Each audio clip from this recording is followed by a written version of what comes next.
Expectations. They're everywhere, like invisible chains wrapped tightly around our minds, hearts, and bodies. We carry these chains daily, often unaware of their true weight until we feel utterly exhausted, crushed under their pressure. From the moment we open our eyes, we begin absorbing expectations. Family, friends, school, media, society, all projecting their vision of who we should be, what we should want, and how our lives should look. It's relentless. Expectations pile up, brick by brick, until we feel like we're drowning beneath their weight. But here's the catch. Most of these expectations aren't even ours. They belong to other people. Parents, teachers, cultural norms, social media influencers. Yet somehow, we internalize them as if they're carved into our own identity. We're expected to graduate at the right time, choose the right career, marry the right person, have children at the right age, maintain a perfect appearance, and somehow juggle all these expectations with a smile. It's exhausting because these demands don't take into account the messiness of real life, our unique desires, or our limitations. The result? We end up chasing a life built on someone else's blueprint, and it's easy to lose ourselves in the process. Who decides what success means? Have you ever stopped to question who actually decides what success looks like? Is it really you, or is it a mix of societal standards and cultural expectations? Most people will say success means wealth, status, and stability. But is that universal? Absolutely not. Success is wildly subjective. For one person, it might mean starting their own business, even if it means instability for a while. For another, it might be devoting their life to art, or teaching, or travel. Some might define success as simply waking up each day with a sense of peace. Yet, society tries to shove us into one narrow definition, and when we don't fit, we feel like failures. This one-size-fits-all standard creates an impossible checklist that many of us attempt to tick off, no matter the personal cost. The problem? These checklists are often designed by external forces that don't see us as individuals, just as numbers, cogs in a bigger machine. And so, the cycle continues. We try to meet these expectations to feel worthy, loved, or accepted, but the more we do, the further we stray from who we truly are.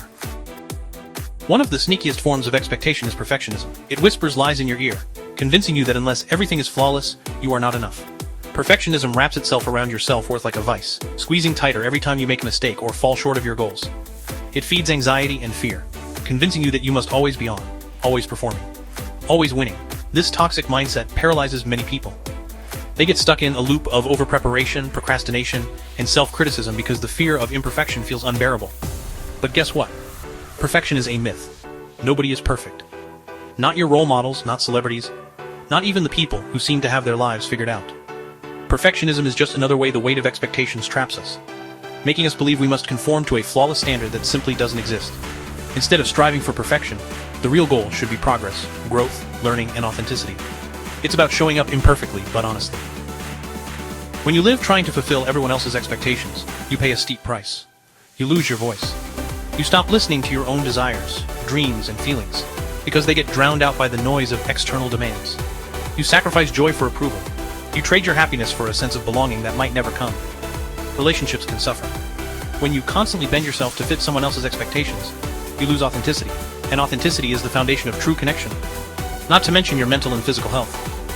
Chronic stress, anxiety, and depression often come hand in hand with the pressure to meet unrealistic expectations. And worst of all, you risk waking up one day, realizing you've spent years living someone else's dream, not your own. Breaking free, the path to authentic living. How do you break free from this suffocating weight? How do you reclaim your life? It starts with awareness. Recognize the expectations you've internalized, especially the ones that don't serve you. Ask yourself, which expectations truly belong to me? Which ones are imposed by others? Which expectations bring me joy and which bring me pain? Then, begin the difficult process of letting go. This might mean setting boundaries, saying no, or disappointing people. It's uncomfortable, but necessary. You don't have to meet every expectation. You don't have to say yes to everything just to be liked. More importantly, you have to start defining success and happiness on your own terms. One of the hardest things to accept is that failure is not only okay, it's essential. Failure is how we learn what doesn't work. It's how we grow stronger, wiser, and more resilient. But when expectations are too rigid, failure becomes shameful, paralyzing, and something to avoid at all costs. Giving yourself permission to fail is revolutionary. It means you're choosing growth over perfection, authenticity over approval. It means you're human. So next time you fall short, whether it's a career goal, a relationship, or a personal project, remind yourself that failure does not define your worth. It is simply a step on the journey. Imagine a life where your worth isn't tied to a checklist or the opinions of others. A life where your identity is yours to craft, without apology. That life is possible. It starts with self-compassion. Be kind to yourself. Speak to yourself the way you would to someone you deeply care about. Honor your desires and dreams, even if they seem unconventional. Build a life that aligns with your values, not someone else's. It takes courage. It takes patience. But every small step toward living authentically chips away at the weight of expectations. Saying no is one of the most powerful tools for reclaiming your life from expectations. No is a boundary. No is self-respect. No is freedom. When you say no to things that don't align with your values or well-being, you create space for what truly matters. This can be terrifying, because saying no often means disappointing others, risking conflict, or feeling guilty. But living a life dictated by others' expectations leads to resentment, exhaustion, and burnout. Practice saying no gently but firmly. Remember, you're not responsible for other people's feelings or approval. Your responsibility is to yourself. The role of compassion and support. Breaking free from expectations doesn't have to be a lonely journey. Seek out people who support your authentic self, friends, mentors, therapists. Surround yourself with those who celebrate your growth, who encourage your dreams, and who accept your imperfections. Compassion, both for yourself and others, is key. Expectations often come from fear or misunderstanding. Approach yourself and others with empathy.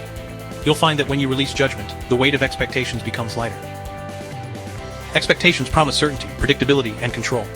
But life is inherently uncertain. The beauty of this uncertainty is that it leaves room for surprise, creativity, and transformation. When you release rigid expectations, you open yourself to possibilities you never imagined. You start living with curiosity instead of fear. You find joy in the journey, not just the destination. And in this unknown, you discover a freedom that rigid expectations could never provide. Your worth is intrinsic. It's not earned by achievements. It's not diminished by failures. It is, and always has been, inherent in your existence. You don't need to prove yourself to anyone. You don't need to live up to anyone's standard. You are enough. And that is the most powerful rebellion against the weight of expectations. The weight of expectations will always be there in some form. It's part of being human and living in society. But you get to choose how much power they have over you. You can carry the bricks or lay them down. You can live to please others or live to honor yourself. The choice is yours. And once you make that choice, once you reclaim your voice and your life, you'll realize that the weight that once crushed you was never truly yours to bear. It was an illusion. And now, you're free. If you agree, ink, rage, repeat, share, like, and subscribe. See you next time.